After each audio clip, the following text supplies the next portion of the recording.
হাই friends, মই ৰং চেনেলত সম্প্ৰচাৰিত থকা বকুল ধাৰাবাহিকখনৰ আজিৰ খণ্ডটো চাবলৈ বহুত বেছি ভাল লাগিব। কিয়নো আজিৰ খণ্ডটোত অদিতি ডিউটিলৈ যাবলৈ ওলাব আৰু সেইখিনি সময়তে চন্দন অদিতিৰ ওচৰলৈ আহিব। আৰু আপুনি ক'ত যায় বুলি সুধিব আৰু তেতিয়া অদিতিয়ে মই ডিউটিলৈ যাওঁ বুলি ক'ব। আৰু তেতিয়া চন্দনে ডিউটিলৈ যাবলৈ বাধা দিব আৰু আদিৰ দেউতাকে যে ডিউটিলৈ যোৱাটো নিবিচাৰে সেই কথাখিনি অদিতিৰ আগত ক'ব। আৰু মোকে চাব দিছে বুলি ক'ব আৰু তেতিয়া অদিতিয়ে কথা নুশুনি ডিউটিলৈ যোৱা দেখিবলৈ পাব। আৰু তেতিয়া মন্দিৰে দেউতাকৰ ওচৰলৈ যাব আৰু আমাক চাগে কেইদিনমান পিছত অদিতিয়ে ঘৰৰ পৰা উলিয়াই দিব। কাৰণ সকলো তাই নিজৰ মতে কৰি আছে, আজিও তাই ডিউটিলৈ গৈছে বুলি ক'ব।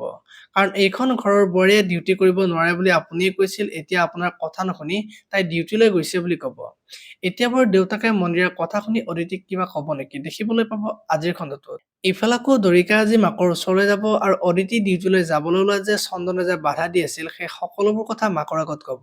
আৰু তেতিয়া মাক আচৰিত হৈ পৰিব আৰু তেতিয়া ইহঁতে বাৰু অদিতিৰ লগত কিয় লাগি আছে, ইহঁতে বাৰু দেউতাৰ আগত সকলোবোৰ কথা লগাই নেকি বুলি দৰিকাক ক'ব। এতিয়া বাৰু দৰিকাই কি ক'ব দেখিবলৈ পাব আজিৰ খণ্ডটোত। আনফালে আকৌ অদিতি ডিউটিলৈ যোৱাৰ পিছত অনাবিল অদিতিৰ ওচৰলৈ আহিব আৰু তুমি মোৰ লগত এনেকুৱা কৰি কিন্তু ভাল নকৰিলা, গতিকে ইয়াৰ ফল মই তোমাক সোনকালে দিম বুলি ক'ব। আৰু তেতিয়া অদিতিয়ে এইটো মই আগতেই জানিছিলো বুলি অনাবিলক ক'ব। এতিয়া বাৰু অনাবিলে কি কৰিব দেখিবলৈ পাব আজিৰ খণ্ডটোত। আপোনালোকে বকুল ধাৰাবাহিকখন চাই কেনেকুৱা পায় কমেন্ট কৰি জনাব। আৰু যদি আপোনালোকে এতিয়ালৈকে চেনেলটো ছাবস্ক্ৰাইব কৰা নাই তেতিয়াহ'লে চেনেলটো ছাবস্ক্ৰাইব কৰি বেল আইকনটো প্ৰেছ কৰিব। ধন্যবাদ।